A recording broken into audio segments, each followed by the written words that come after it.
pranakya devata, right? And then to show the purpose or the viniyoga of the mantra, we take the two hands and we fold them in towards ourselves once or three times, right? So we say prana pratistarte viniyoga. Okay.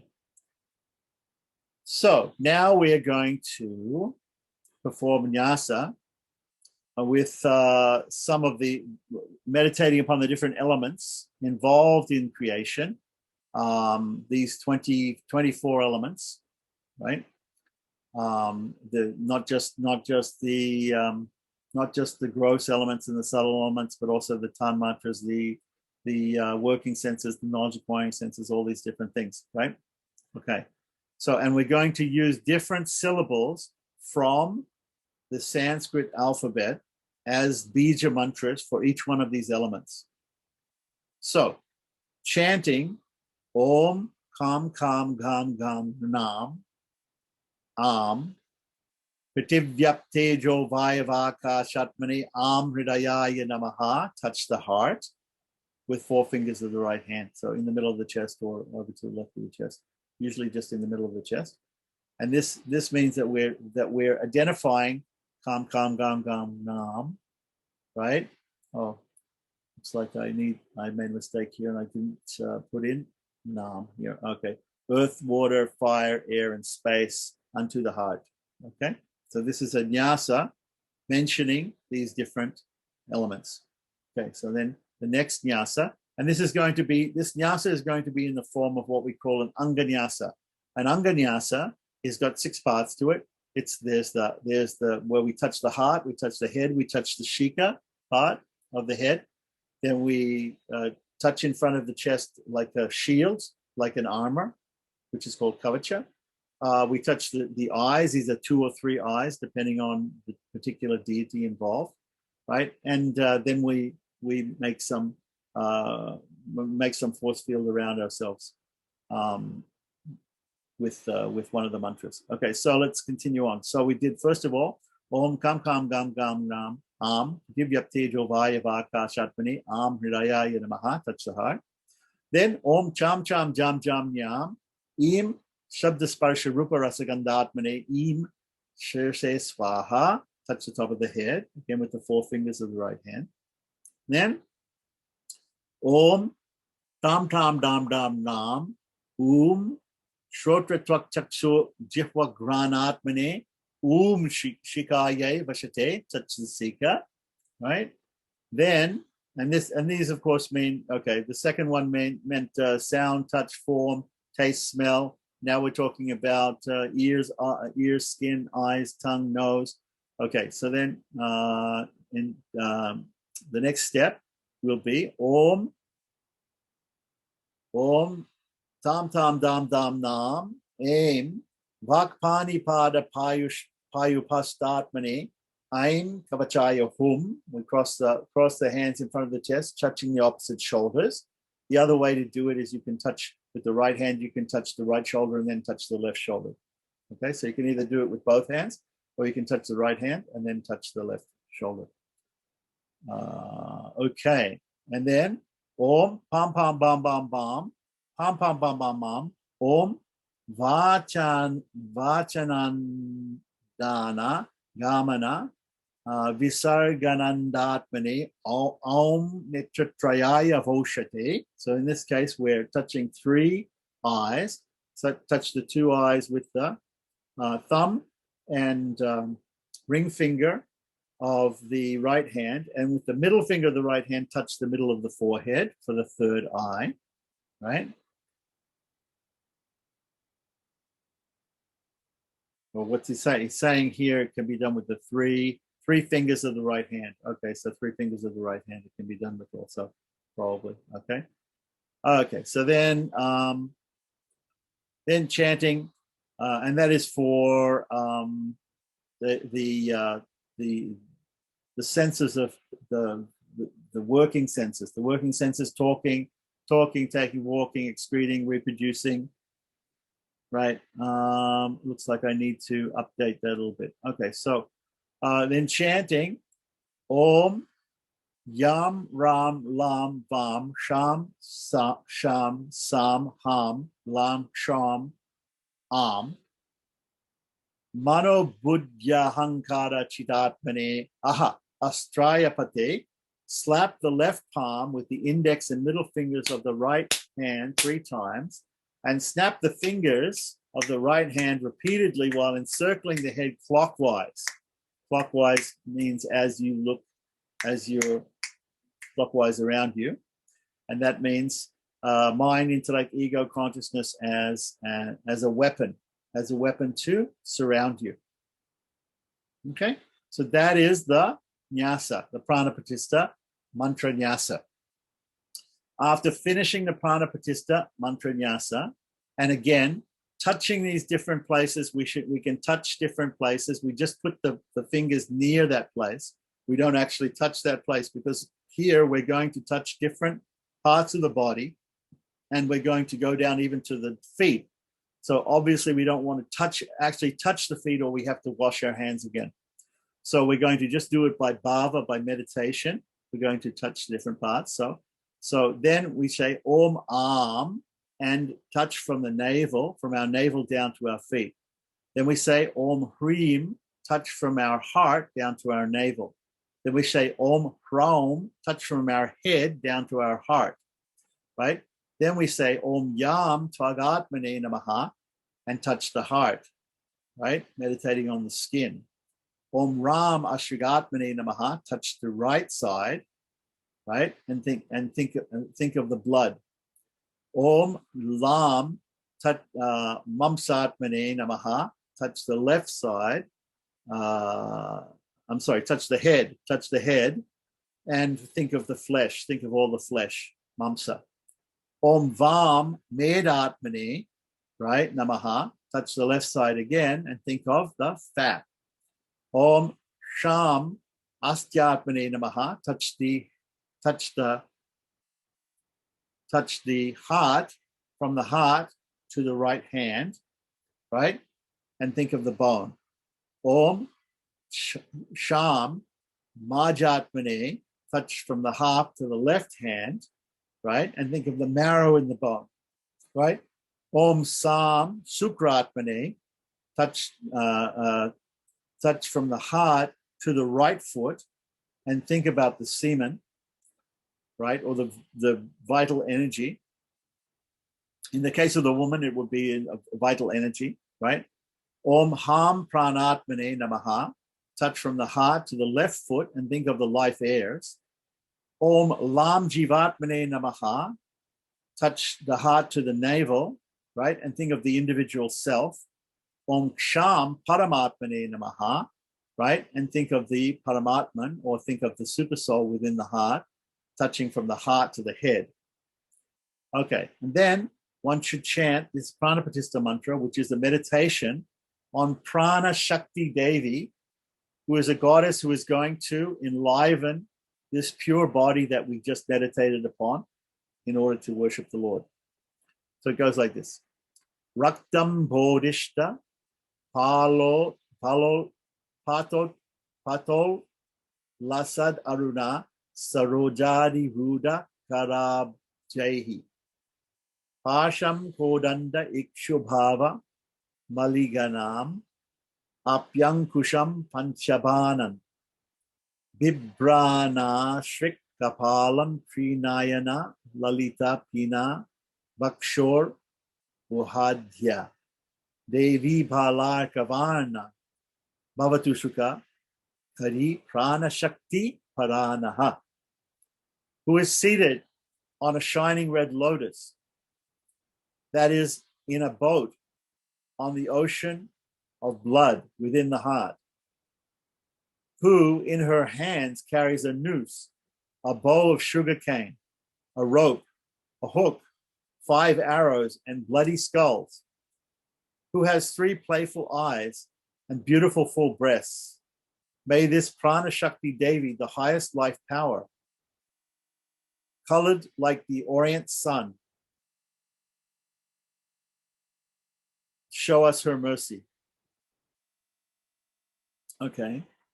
So then after this, right? We have to chant Om Am Hrim Krom, Yam Ram Lam Vam, Sham Sham Sam Ham Lam Sham, Hom Ham Saha, Mama Prana Iha Pranaha, Om Am Hrim Krom, Yam Ram Lam Vam, Sham Sham Sam Ham Lam Sham, Hom Ham Saha, Mama Jiva Iti Stitaha. So this is my life is situated here. To situate, thinking of my life heirs being situated here. Om Am Hrim Krom, Yam Ram Lam Vam, Sham Sam Sam Ham Lam Sham Hom Ham Saha, Mama Sarvendriyani. May all of my senses be enlivened, right? Om Am Hrim Krom, Yam Ram Lam Vam, Sham Sham Sam Ham Lam Sham Hom Ham Saha, Mama Van Manas Chaksu Strotra Grana Pranaha Ihayantu Swastaye Chiram Shukena Tistantu Swaha. May speech, mind, touch, sight, hearing, smelling, and the life heirs come here for my prosperity and happily remain here for a long time. Right. Then we have to think of ourselves as being newly born. We've just been reborn and our body has come to life. Our spiritual body has come to life. So now that that body has come to life, that body also has to be purified by the different samskaras, right? In our life, we've undergone different purificatory samskaras, but now mentally, we have to undergo those samskaras again for our new body. So what we do is we chant the syllable Om, and every time we chant the syllable Om, we think about the different samskaras that are purifying that new material body, that spiritual body that we've just created, right? So we again we can count Om 16 times for the 16 samskaras, right? While folding down the fingers later. So Om Om Om Om Om Om Om Om Om Om Om Om Om Om Om Om. One should recite Om 16 times and then meditate on the highest Shakti, this goddess, Shakti Devata, Shakti Devi, Prana Shakti Devi, as situating all the body in the right place and purifying all the body. Having established the Atman and the Paramatman, we're then meditating that the Atman, the soul, and the super soul are then again situated within the purified lotus of the heart. He should then proceed to worship, right? So this is all done before japa, puja, homa, and any ritualistic, anything that we have to do, any ritualistic thing, even a teaching of the scriptures, it should be done. Okay, before giving initiation, there's so many times when this Buddha Shuddhi has to be done. Now, what I did was I made a simplified form of this, because obviously this will take. You have to learn this process, the complicated process. You are going to have to spend some time memorizing this and going through it, and then getting it right. So I made some shortened versions.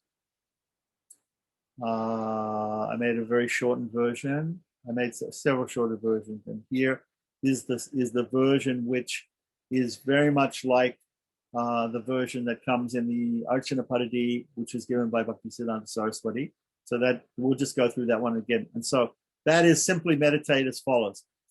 I am by nature the eternal servant of Krishna, but by misfortune, due to being inimical towards him from time immemorial, I've been identifying with this body and have been wandering in the cycle of birth and death again and again in this material existence, being burnt by the threefold miseries. Now, as a result of some unimaginable good fortune and by the mercy of my spiritual master, I know that I am an eternal servant of Krishna, and I am an infinitesimal spiritual being, completely apart from the gross and subtle body. Now, by the order of my spiritual master, following in his footsteps, I have obtained the good fortune of being able to serve the lotus feet, his lotus feet, as well as the lotus feet of Sri Lord Chaitanya Mahaprabhu and Radha Shyama-Sundar, or whatever the name of your deities are. And then there's this other. Now we can also chant Naham Vipronata Narapati Napi Vaishona Tudro. Naham Vani Nachagre Patino Varashto Yutirva, Kintu Projan Nikila Paramananda Punamitabdea, Gopi Bhartahu Parakamalio Dasa Anudasaha. And then after that, he should chant the following prayer, meditate on its meaning. Divyam Shri Hari Mandiradya Tilakam Kantam Sumalambitam, Vakshaha Shri Hari Nam Varna Subhagam Shri Kandaliptam Punaha, Bhutam Shukshmam Namambaram Vimalatam Nityam Vahantim Tanum, Yayat Shri Guru Parapadma Nikate Sevat Sikancha Panaha. Right? The devotee should meditate with great enthusiasm for serving at the lotus feet of his spiritual master on his own body, the devotee's body, completely pure and cleansed of all contaminations, with the temple of Sri Hari on his forehead, meaning tilak, right? Gopi Chandanam. On his neck, the beautiful tulsi beads, and on his chest, the syllables of the holy name and sandalwood pulp, which is the prasadam of the Lord, which has been offered to the Lord on his forehead, wearing on his body light and shining new garments. Okay. So that is a very simplified version of Buddha Shuddhi. So we've given the full Buddha Shuddhi, and we've given a simplified version. And I've given out this, if anybody wants this, they can just email me. And I've given several different steps towards learning the full method of Buddha Shuddhi according to Hari Bhakti Vilasa. But that is the system as we learn. So any questions right now about the actual procedure of the full Buddha Shuddhi or the simplified Buddha Shuddhi? So is there anybody who has any question for that?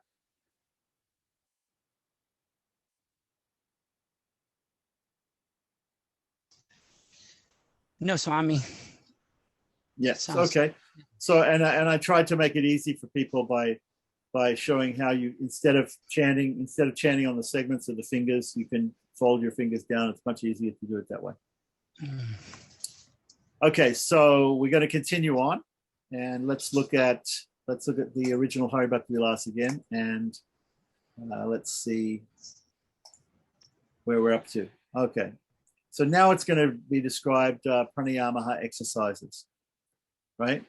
So after this, it's not that this is part of Buddha Shuddhi, but this is after the Buddha Shuddhi, after the Buddha Shuddhi is concerned, and there is a type of pranayama in the Buddha Shuddhi.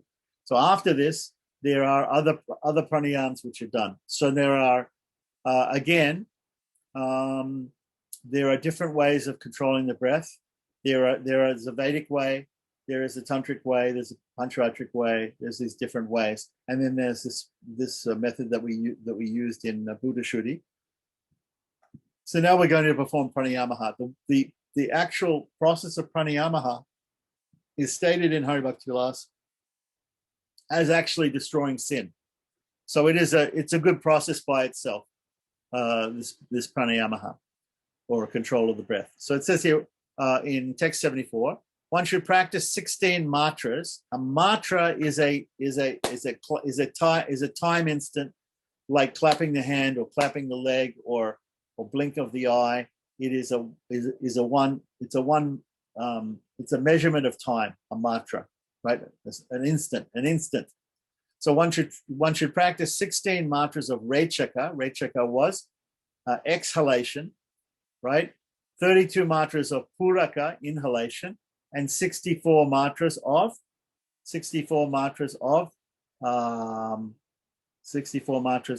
kumbhaka, right? So here it's saying here, recha soda samatra bihi puro dvatrim sata bhavet chatur shastaya bhavet kumbha, right? This is pranayama. Okay, so unlike in the, seems like in the, it's actually interesting because unlike in the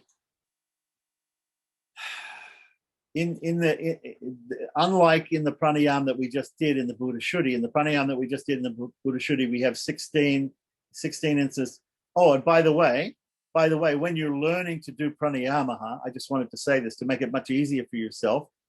Don't think that you have to start out with these. If it's difficult for you to count quickly, 16, 32, and 64 times these different bij mantras, what you do is you start out with 1, 4, and 2, breathing in 1, holding for 4, and breathing out 2, right?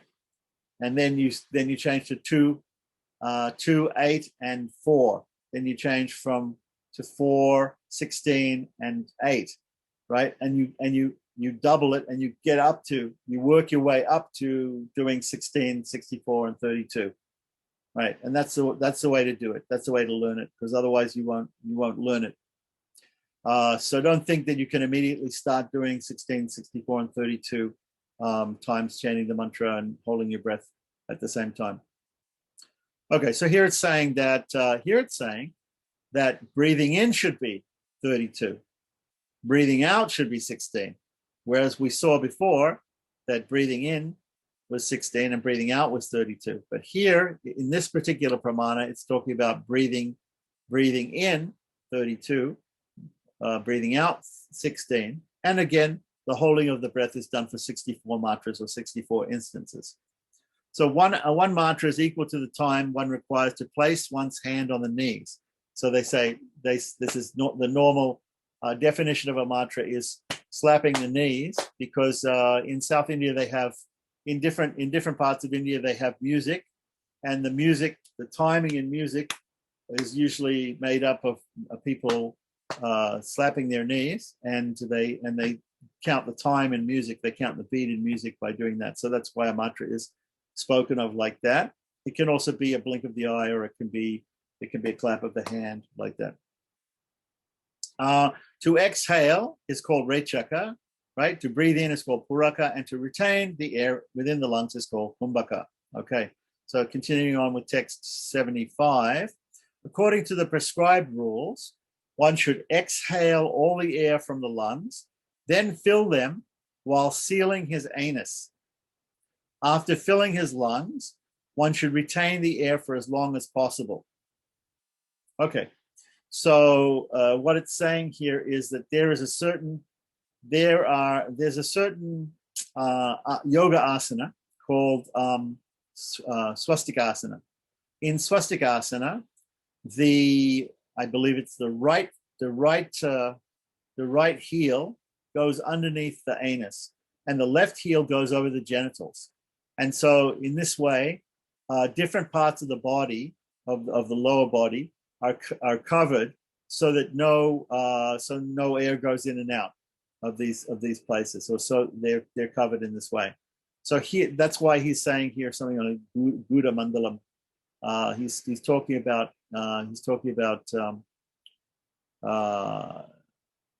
and he's also, interestingly, here it talks about breathing the air out first. Well, before you breathe in air, you should first of all breathe out. So very simple pranayama. People breathe in through the left, hold the nose closed, and then breathe out through the right. And that's the first pranayama, the first round of pranayama. If there's more than one round of pranayama, you breathe in through the right, hold, and then breathe out through the left. But in more traditional pranayama, what they're asking you to do is first of all breathe out all the air. Breathe out all the air from one side and then breathe in through the left. So maybe that you breathe out first of all from the right. I'm not sure. So it depends upon the exact prayoga which is being given. We'll see as we go along. We'll see what the exact prayoga is here. So text 76. To properly chant the Kama Bija mantra. The Kama Bija mantra is the clean bij, and the Bija or the Bija mantra. There may be other Bija mantras or seed mantras. One has to carefully engage in meditation on the predominating sage of the mantra. Right? Prajapati is the predominating sage of the mantra Om. Gayatri is the meter which it has to be chanted, and the supersoul is the objective. A refers to the bija, U refers to the energy. So in the syllable Om, right? The syllable Om is made up of 3 letters, A, U, and M. So A refers to the seed, is the seed of the syllable. U is the energy of the syllable, or the Shakti of the syllable. And Ma refers to the shelter of the syllable, right? Om should be chanted while performing pranayamaha. So there's a type of pranayamaha where you chant Om in the pranayamaha. All right. Then there's a meditation to be chanted here for that type of pranayama. And it says, Vishnum Bashvat Kiritangada Valayakala Kalpaharo Darangri Shroni Bhushad Savak Shomani Makara Mahakunda Kundalamrista Gandam Hastodhyat Chanka Chakram Bhuja Gadam Mamalam Pita Koseyavasam Vidyot Basam Udyadina Karasadrisam Padma Samstam Namami. I offer my respectful obeisances unto the Supreme Lord, who is decorated with a brightly shining crown, armlets, bracelets, and necklaces, whose abdomen, lotus feet, and waist are nicely decorated, whose cheeks are illuminated by the Kostuba gem and fish-shaped earrings, whose hands are decorated with a conch shell, disc, club, and lotus, who is dressed in fine silk garments, whose body is illuminated by his effulgence, whose appearance is just like the rising sun, and who is situated within the lotus flower of my heart. Okay. So continuing on, it says in verses 78 to 81, while practicing Rechaka, remember Rechaka means breathing out, one should remember Rudra or Lord Shiva. While practicing Puraka or breathing in, one should remember Brahma, right? And while practicing Kumbhaka, one should remember Lord Vishnu. To ascertain the proper place of meditation, one should inquire from his spiritual master. While practicing Puraka, one should meditate on four-headed Brahma, who is seated on a lotus, whose complexion is reddish, although white around the navel. While practicing Kumbhaka, one should meditate on Sri Vishnu within his heart. He appears to be the color of a blue lotus flower. While practicing Rechaka, one should meditate on Rudra, as he is situated in one's forehead. Rudra destroys all sinful reactions and appears to be pure like crystal. Text 82. However, those who are fixed in unalloyed devotional service at the lotus feet of Sri Krishna, who is the fountainhead of all incarnations, should simply meditate on him along with his dear associates, such as the cowherd men and cowherd women, in the course of all their activities. So now we're going to talk about the pranayama mahatmyam. So text 83 and 84 in the conversation between Devaduta and Vikundala, as recorded in Padma Purana, it is stated, those who practice pranayam daily will not go to the abode of Yamaraj, even if they are inclined towards sinful activities, because their sinful reactions are nullified by this performance. O Vaishya, if one practices pranayama 16 times a day for 1 month, he will not be affected by sin, even if he kills an embryo within the womb. Text 85 to 87, pranayama is equal to all kinds of austerities, vows, methods of regulating the mind and senses, and giving of 1,000 cows in charity. The result one obtains by maintaining himself on only a few drops of water for 100 years can be achieved by practicing pranayama, breath control. O best among the Vaishyas, all types of sinful reactions, be they grave, medium, or mild, can at once be vanquished by practicing pranayama.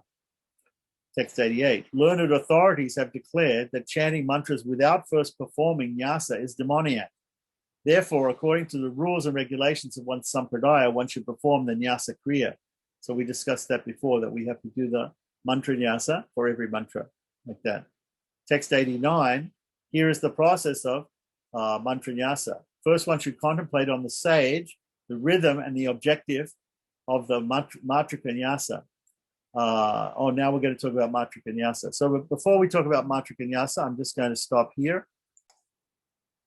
So now we're going to look, first of all, before we go on to the process of Nyasa, we're going to talk about Pranayamaha. So Vaishnava Pranayamaha is explained in Hari Bhakti Vilasa 5, 74 to 82. The Matra Vinyasa is going to be explained in the next part. So all the different nyasas are going to come after that. But we are going to get, after some of the nyasas, we're going to get another type of pranayamaha with the regular pranayamaha that we just talked about with the Omkara is going to be talked about first. And then we're going to talk about the pranayamaha, special pranayamaha that comes with the bija mantra or mula mantra. Right, and that's taken up later on in Hari Bhakti Vilasa 5, 117 to 128, and 129 to 132. Okay, so Vaishnava Pranayamaha, according to the slokas that we just discussed, involves sitting in swastikasana with the heel of one foot blocking the anus and the heel of the other foot blocking the genitals. So we chant the mantra for that, Om Pranayama Mantrasya, Prajapati Rishihi, right? Touching the head. Devi Gayatri Chandaha, touching in front of the nose, right? Paramatma Devata, touching in front of the heart, right? Akaro, this is for the Omkara, using Omkara in Pranayamaha. Akaro Bijam, touching the right side of the chest, right? Ukara Shaktihi, touching the left side of the chest, right? Makara Kilakam, touching the navel, right? Pranayame Vidyogaha, right? And then we chanted the dhyana mantra for it before, which we just went over, right? And the translation.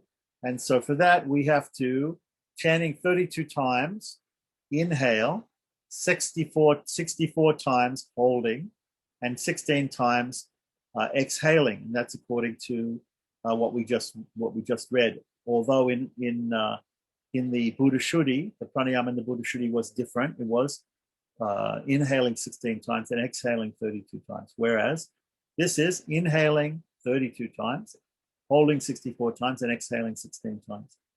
Use the fingers of the left hand to count. An easy tip is make 8 counting movements, folding and unfolding the fingers. Use each movement of the finger for 4 ohms, inhaling, 8 ohms holding, and 2 ohms exhaling. Okay, not exactly sure what that means, but anyway. Okay, so I wrote that. While inhaling, once you think of the reddish four-headed Brahma sitting on a lotus situated in one's navel. While holding, once you think of Vishnu, the color of a blue lotus situated in one's heart. And while exhaling, once you think of the crystal-colored Rudra destroying all one's sins situated in the forehead. Or alternatively, one can think of Sri Krishna in Goloka Vrindavan surrounded by his associates in the course of their activities. Okay, so that's very, very, very, very clear. So normally when we do pranayamaha before any ritual, we do achamana twice and we do pranayamaha 3 times. Right. So this is a form of basic pranayama that's given here. Okay, so let's just run through that particular type of pranayama once again, and we'll just go over it. So first of all, the first thing we do is we're sitting in the swastikasana, right, covering our genitals and our anus, right.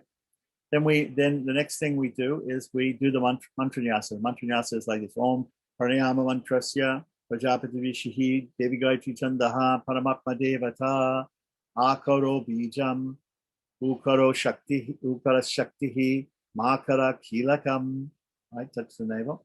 Pranayami Vidyogaha, Om Vishnum Vashvat Kiri Tangadavalaya, Kala Kalpa Harodha Rangri Shroni Bhusham Savaksho Mani Makara Maha Kundalamista Gadam Kandam Hastodjat Chankra Brahmbujaghada Amalam Pita Koseya Vasam Vidyot Ad Vasam Udyadina Kara Sadisham Padma Samstam Namami. Right? Chant the meditation mantra.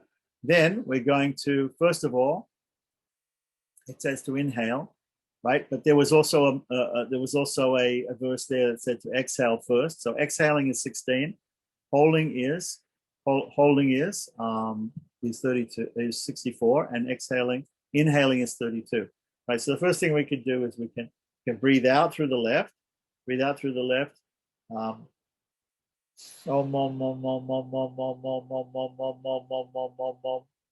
then we can breathe in through the left, right? Or we could have breathed out through the right first, but anyway, breathing in through the left for Puraka, we're going to chant Om 32 times.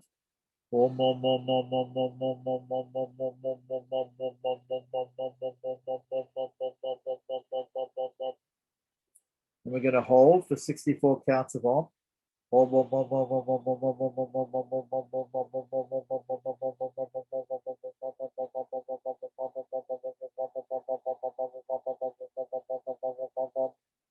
times. We're going to breathe out for 16 times.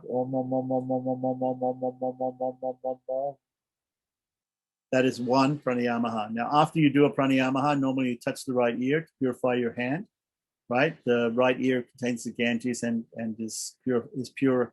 Brahman's right ear is pure. And we do this in Srotrachana when we touch the nose and we touch the right ear, the seat of Agni and the seat of the Ganges, like that. We just touch the right ear. So in between each pranayama, you can do that. Each round of pranayama, you can do that. Or you can do it at the end. People do it at the end also. They just do the 3 rounds of pranayama. So then we have to do 2 other rounds of pranayama, breathing in through the right, holding and exhaling through the left, and again, breathing in through the left, holding and exhaling through the right. Okay, and that is that type of pranayama using Om. There's also another type of pranayama, which is much easier, right? Another type of pranayama where we do Vedic pranayama, like in Sandhya Vandanam. Vedic pranayama in Sandhya Vandanam involves the Gayatri mantra. It involves the Vyahritis, Bhur, Bhava, Swa, or Suvaha, Mahajanatapa Satyam, and the Gayatri Shira mantra, Apo Jyotira Samritam Brahma Bhur Bhava Suvarom, and put them all together into a form which is called Dirgha Gayatri or long Gayatri. The normal Gayatri mantra is Om Bhurvava Suvaha Tatsavare Enyam Bargode Vasidimhi Dioyana Pajorea Ate. But if we add the Vyahritis and we also add the Gayatri Shiras, or the head mantra for the Gayatri, it becomes Dirgha Gayatri or the long Gayatri, and as follows: Om Bhuhu, Om Bhavaha, Ogam Suvaha, Om Mahaha, Om Janaha, Om Tapaha, Ogam Satyam, Om Tatsavare Inyam Bargode Vasidimhi Dioyana Pajorea Ate, Oma Pojo Tira Samritam Brahma Bhur Bhavasvarom. That is called Dirgha Gayatri or the long Gayatri. That is used for pranayama, Vedic pranayama. So in Sandhya, those of you who know Vedic Sandhya Vandana, then you'll know this very, very. So the way to do Vedic Sandhya Vandana is, so the regular Vedic pranayama will be done as follows. First of all, the mantra nyasa. Pranavasa Rishi Brahma Devi Gayatri Tandaha Paramatma Shriman Narayana Devatam Bhurdi Saptivariti Namatri Bigu Kutsa Vishishta Gormaka Spangurishi Rishaha Gayatri Yushnak Anastapriti Pankti Tristab Jagata Chanda Gumsi Agni Vaivaka Vagisha Varinda Vishwadeva Devatam Savitarisha Vishmetaha Devi Gayatri Tandaha Savita Devata Gayatri Sir Brahmishi Anastab Chandaha Paramatma Devata Sarvisham Pranayami Vidyogaha. That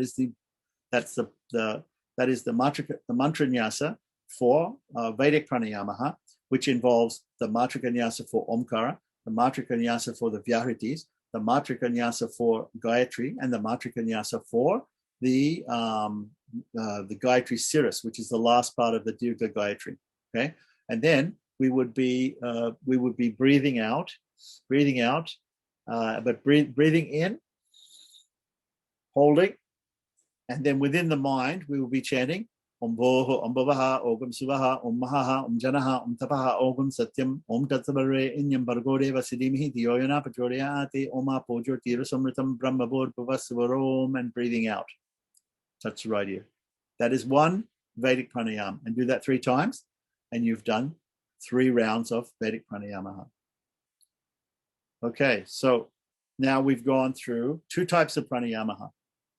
Well, 3 types if we include Buddha Shuddhi. In Buddha Shuddhi, there was a type of pranayama, but we have done 2 actual types of pranayama, one with Omkara and one with the Gayatri mantra and the Dirgha Gayatri mantra.